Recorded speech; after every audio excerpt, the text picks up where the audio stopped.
In Chapter 14 here, we talk about unemployment insurance, disability insurance, and workers' compensation.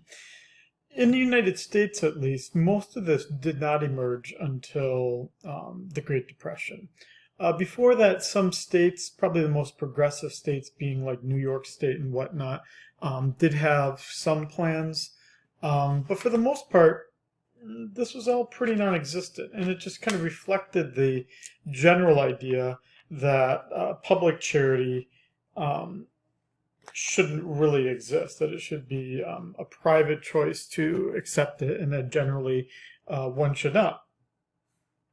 But the Great Depression really did change everyone's attitudes toward this and made it more of a public responsibility. But keep in mind here, all three of these that we're talking about are insurance programs, meaning that theoretically at least, that you should be collecting enough in premiums to be able to make the promised payments, and that you build up a trust fund to be able to make payments during the other periods of time when these things are necessary.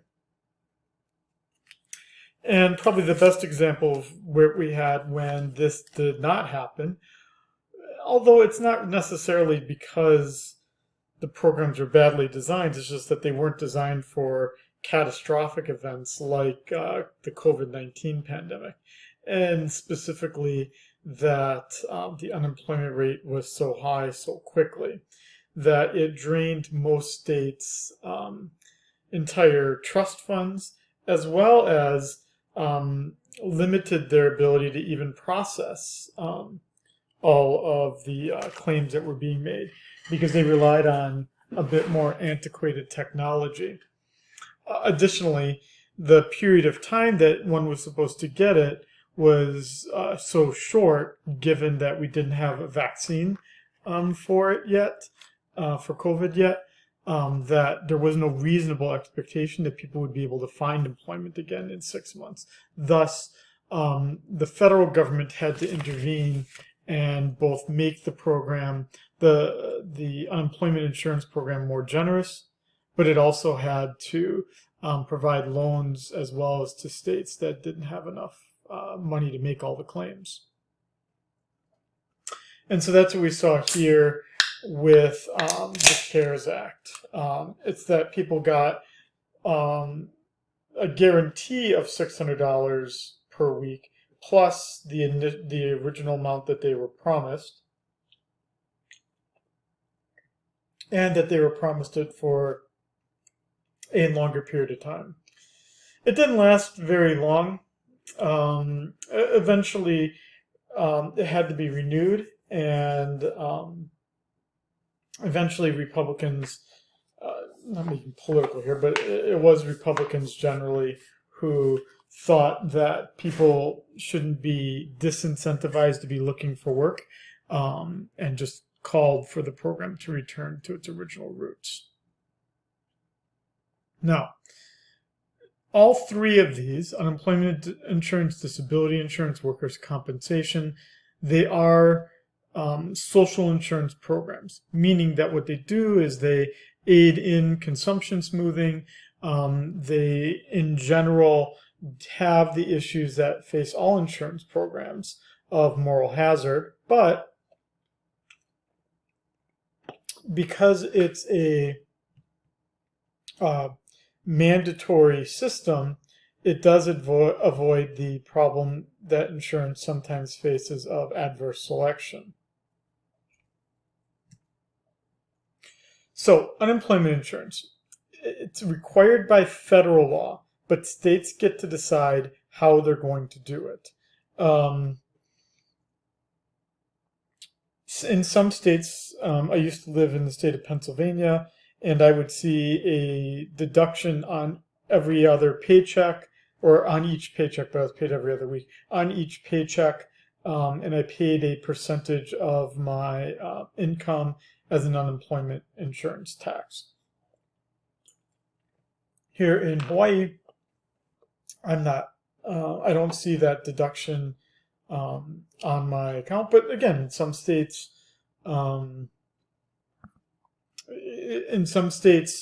it's the employee will see it directly, and others the employer bears the entire burden of it as a tax. The amount of the tax is generally rated on how often that individual business does lay off people, which obviously generates the unemployment insurance claim. A person to collect unemployment insurance generally can't be one who quits or be fired for cause, and they have to be looking for work. How they are looking for work differs by state. In some states, you just say, yep, you once a week you call in and you say, yep, I'm looking for work. In other states, you have to physically go in. In other states, you have to demonstrate that you've sent your resumes to a certain number of people, or you have to take a certain class. So every state does it differently, how they ensure that you're looking for work. And it also becomes debatable how you define that you cannot quit or be fired for cause.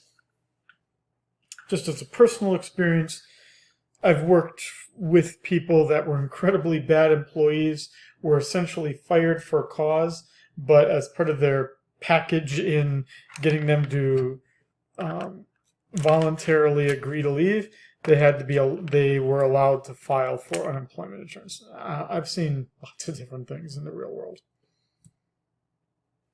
So the amount of unemployment insurance that someone receives is based on how much you're earning. It's always going to be less than 100%.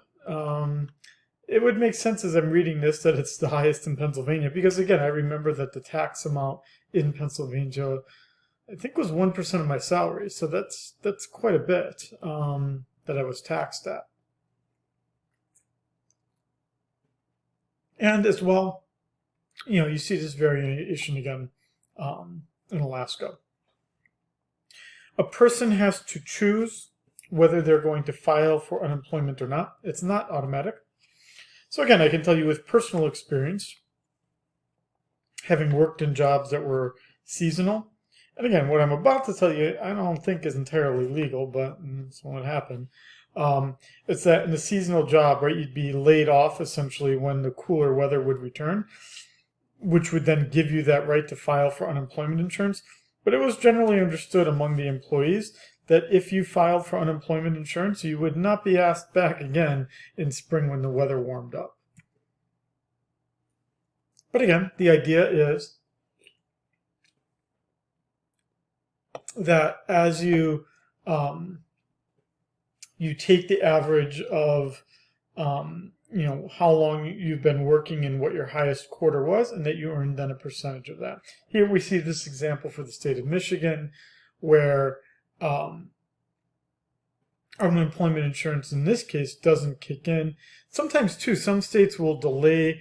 Here in the state of Hawaii, for instance, the system I know better, I think there's a 2-week or a 3-week delay where you have to wait before you can actually file for unemployment in the beginning. And then there's usually a max.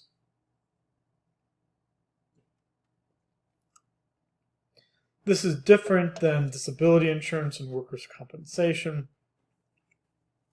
And we should note that this disability insurance is different than the disability programs that exist sometimes on the state level. California, for instance, and here in the state of Hawaii, there's also a pretty rigorous disability program that goes beyond the federal program. And it basically, for instance, when my wife was delivering all of our children and she would get maternity leave, that was counted as disability. And she got to keep her wage that she earned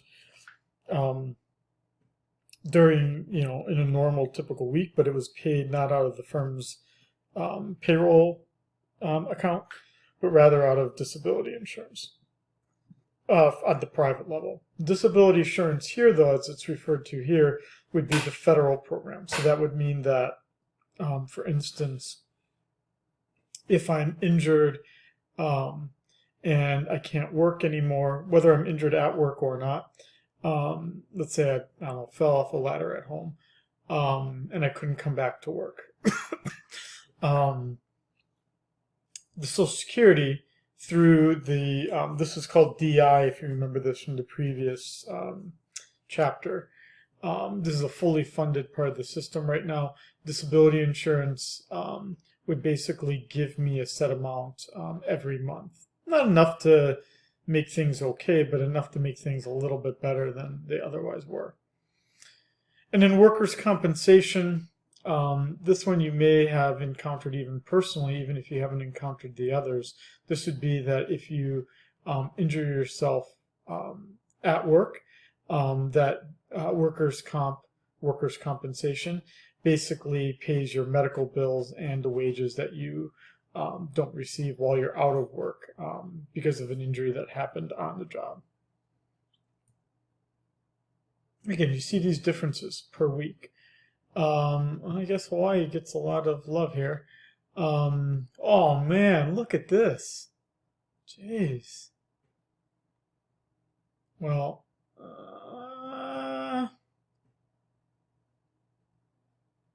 I'll take off a foot. I mean, 189,000? It's pretty good for losing a foot. I mean, because I can get one of those like prosthetics. Or I guess I could move to Illinois. Or DC. But anyway, what you can generally see here, if you're just looking at these states rather quickly and you're thinking of their general dominant political party that's in power, generally the states that have more Democrats in power have more generous workers' comp here in the state, for instance, like Mississippi, not picking on Mississippi, but Mississippi, which is a right-to-work state and generally more Republican friendly, the workers' comp benefits are a lot less. So this would be why some employers, especially manufacturers, move their jobs to the South, because as you can see, from an employer perspective, you've got a pretty employer-friendly environment in the South as opposed to, let's say, Washington, D.C. Workers' comp is no fault. So it does not matter whether the employer was negligent in setting up the workstation or whatnot, or if the worker was at fault. No lawsuits. The only example I have here is my father-in-law. He was nearing retirement, but basically he tripped on like a thing that was kind of like a rope or something that was across a certain work area. It wasn't that they weren't supposed to go there. It's just that a rope kind of like cordoned off that area. He tripped on the rope and he had to get like knee surgery and whatnot. And obviously there was a degree to which it was his fault, a degree to which it was the employer's fault. But you don't go to trial. You don't do any of that. A workers' comp adjuster and the insurance company basically determine what the payout's going to be according to very set equations. So there's not a lot of arbitrary. It's not arbitrary at all. A very specific list of what you will get paid for specific injuries, which means that workers' comp is actually a quite efficient system, which is generally why employers are generally supportive of having this workers' comp system, because it ensures that these lawsuits don't occur and that these things are kind of handled as cheaply as possible. So here we go. Here's our overview of what we've all got. Unemployment insurance kicks in for up to 26 weeks, basically replacing a little under half on average of your previous wages. Sometimes some states, again, have a bit more stringent standards for what it constitutes looking for work or whatnot, but some states don't. Disability insurance, actually pretty difficult to get it. People wait for many, many years to be qualified for disability insurance. You can see ads on TV where people are typically turned down 1, 2, 3 times. It lasts, though, once you get it, it lasts for your entire rest of your life, and it replaces 60%. And then we got workers' comp. Workers' comp, this would be between the doctors and whatnot to determine whether you get it or not. You, again, get it for as long as it is needed. And you typically see an even higher replacement rate, meaning that even more of your wages are replaced.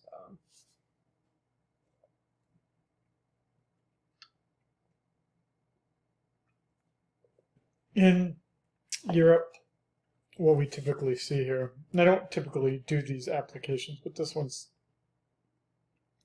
somewhat relevant. The Europeans have had all 3 of these kinds of insurance for a lot longer than the Americans have had them. And although there are complaints made against the Europeans about how expensive their social insurance programs are, well, on the other hand, they are much more generous.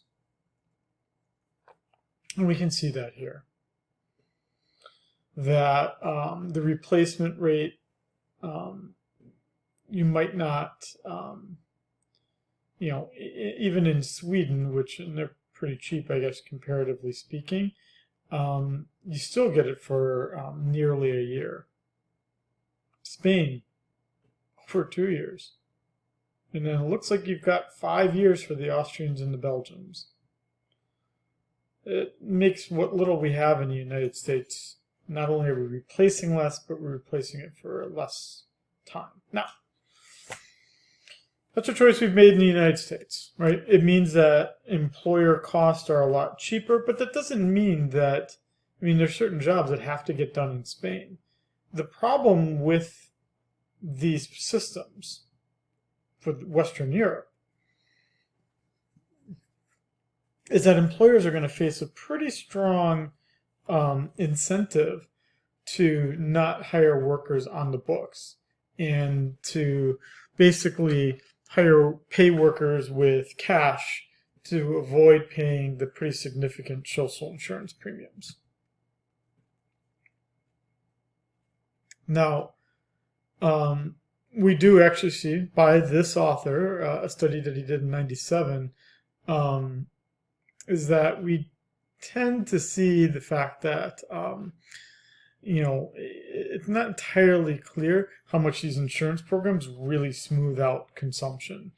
And the idea is that you don't, just because you've got unemployment insurance doesn't mean you still let the kids buy junk food or that you still go out for your once a week dinner at Applebee's. You've lost your job. You tend to, most people tend to hunker down and really reduce their consumption because they don't exactly know when they'll find another job again.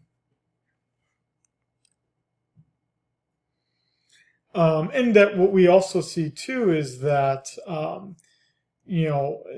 to some extent, and this is an argument you'd see maybe especially in conservative circles, what you would also see is this idea that because you're getting unemployment insurance, it actually might replace other forms of income that you might have received had you lost your job and had nothing else to rely on, such as income from your spouse, right? They might not take on those extra shifts at work to replace your lost income if they know that you're getting this unemployment insurance. And then we just see a bit more of these studies here. Okay. So the question would be is, how long is too long if we're talking about unemployment insurance? What is appropriate here? Well, it depends. It really does. I've seen enough episodes of Shark Tank where people come up with these great ideas. And, they're asked, how did you come up with this? And they say, well, I lost my job during COVID. I had unemployment insurance coming in. And I just decided, this is the time to make the jump and to to do, to take on this idea, right? So then you would want people to have longer unemployment insurance. Obviously, you don't want it if the dominant idea is that people are just taking the money and, just banking it, or, not going to look for work until the 5th month because they know they're going to lose it in the 6th month. To be honest, we don't really know too much about, why this is, but it is the case that in the United States, the average amount of time that people collect unemployment insurance is about the amount of time that unemployment insurance exists for. And so that's what we see, at least for the unemployment insurance program. Now, when we look at disability insurance has been, to a large extent, a reason why, especially among men, why the labor force participation rate for men has not been increasing. And that's what we see right here, in this portion right here. So that essentially, as disability insurance became a bit more generous in terms of how much one would get, it's that men started collecting it more and withdrawing completely from the labor force, thus giving us this idea of some moral hazard that's present, which meant then that the disability insurance program had to become even much more strenuous in its selection process about who got it or not.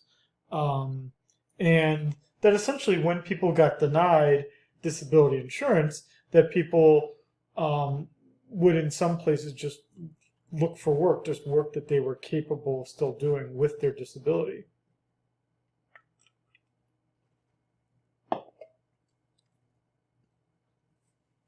This is an interesting example. So here, the study looked at the Netherlands, which famously had redefined how people could be disabled, such that if you were disabled, you might not be told you don't have to return to the workforce, you just might not have to go to that particularly strenuous kind of job. And because they did that, what you see is that, as we see here, people return to work. Which, at least for, conservatives and Republicans, that would be generally a preferred option. And that people, although they found employment, on the other hand, what we see is that they earned less, right? So they were taking on jobs that they could do with their capabilities, but they earned less at those jobs, plus they didn't have the disability insurance coming in anymore. And then it makes us have to ask ourselves, is this the kind of society we want? One where someone could become disabled, either on the job or not, but in the act of becoming disabled, that they have to survive on less money. Again, that's up to us as a society to decide. We don't have a lot, of studies when we look at this in terms of workers' comp. Again, workers' comp is a pretty efficient system, and it doesn't cost a lot.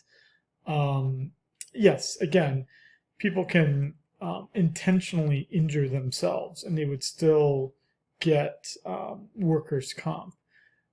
And we see some of these studies are like 30 years old, but that you have this increase in the fact that people maybe become more injured on a Monday after a weekend, or you've got these instances where people say they got injured and then they hire an investigator and they see that they're like doing a second job or they're doing yard work around their house. I mean, yes, those kinds of things happen, especially where the injuries are harder to verify, such as like tissue damage and whatnot. as opposed to like a broken bone or a missing foot. But again, you see this idea that obviously as benefits become more generous, that more people have injuries. Not too surprising. So what we could, something that we've, when we talk about reforming these systems and how to make them more responsive, even just to the new kind of work era that we have around us, one of the ideas is by doing partial experience rating, meaning if it's the case that I need to just temporarily lay you off, should I be encouraged to just temporarily lay people off and be able to maybe pay less in terms of unemployment insurance premiums, as opposed to if I just get rid of people and do a permanent layoff where I might have to pay more, just as in just like auto insurance. Do they count the number of accidents you have or how expensive the accidents are? I would hope they would also look at obviously how many accidents you have, but also how they would look at how much it costs. And that's what we would do here, right? If it's a temporary layoff, the idea is that it doesn't cost that as much, and it makes the firm a bit more responsive to changing consumer demands. What we see in general is that there are firms that are going to be incredibly responsive to consumer demand, and that those kinds of employers actually impose the most costs. Here in the state of Hawaii, tourism is our second biggest industry after the military, and it's obviously also quite seasonal, which means that you would theoretically have quite a bit of unemployment insurance being collected, for instance, in January and February after the holidays, and the season's a little bit slower. But what that would do is it would, what we would see is that some firms, seasonal firms, would find that under a partial experience rating, they would be even more subsidized, right? Rather than this idea that fully experience rated, all the firms suffer, so all the firms, are kind of paying the taxes. Under partial experience rating, for instance, the tourist firms would be able to just say in Hawaii, okay, we'll hire you again 2 months from now, and you'll pay less. Thus, they would be subsidized to some extent by the other firms that are not laying off people when tourists don't come. And then when we turn to workers' comp, again, we look at this idea that, how much of an incentive do firms have to make the workplace even safer if workers' comp exists. And it might depend on whether they are, again, experience rated.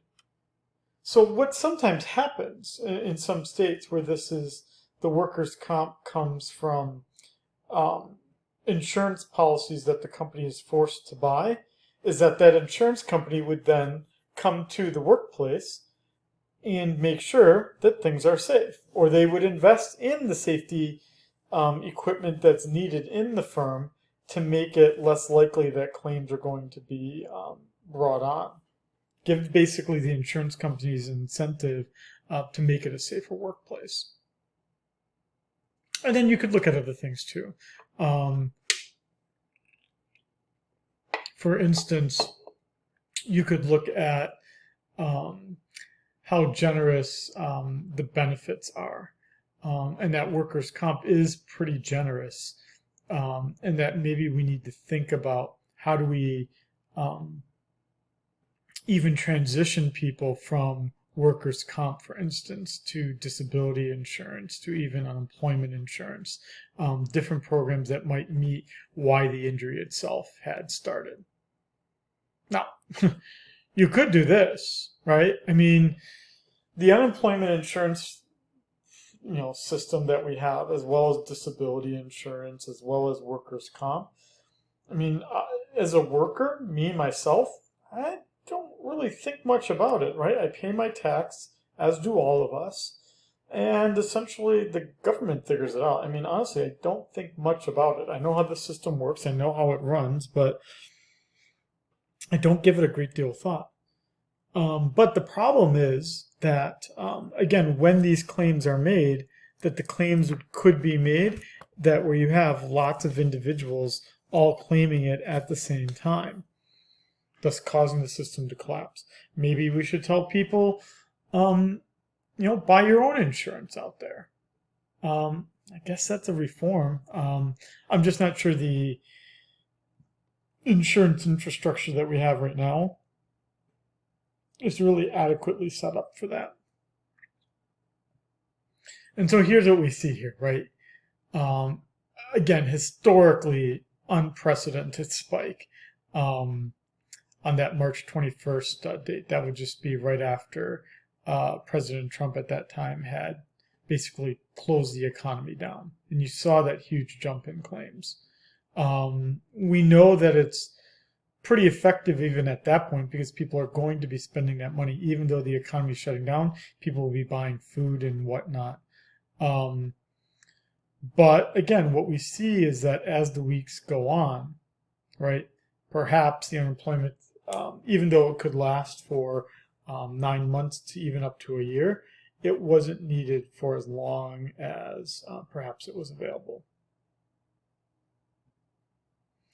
And also, we see this other problem too, is that a lot of workers in that March 2020 time period didn't even technically